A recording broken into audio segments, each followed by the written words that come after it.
Zay câu hen cái si ning lạc bia kia nun nạc tiếng na bè khi bồi ba anh chim chọc lại mô anh rêu chọc lại mô cái cha na thơ zia hi cây ni su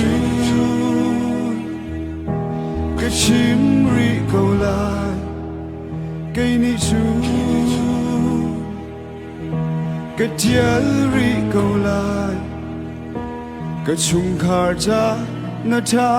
thơ zia hi cây ni su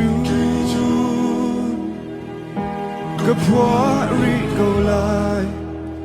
cây ni su cái sắc ri câu lại cái chung cái nuna na thơ zia hi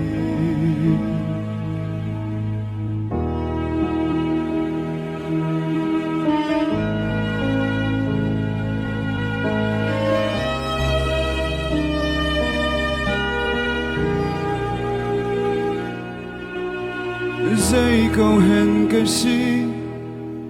si ning phiêu bia kia cái her mi bầu na cá bè khi bồi ba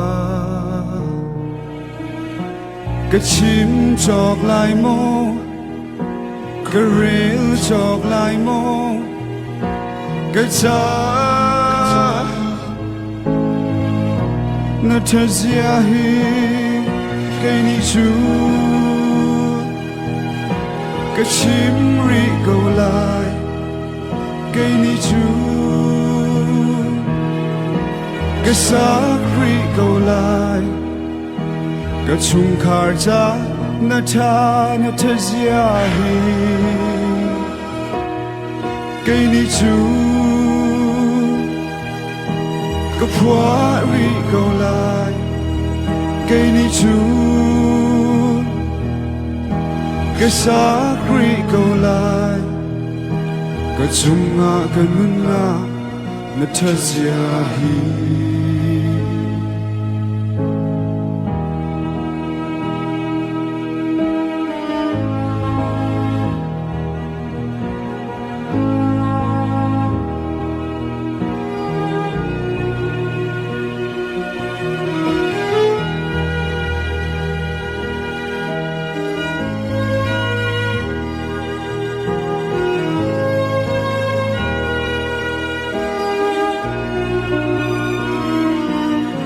cây ni su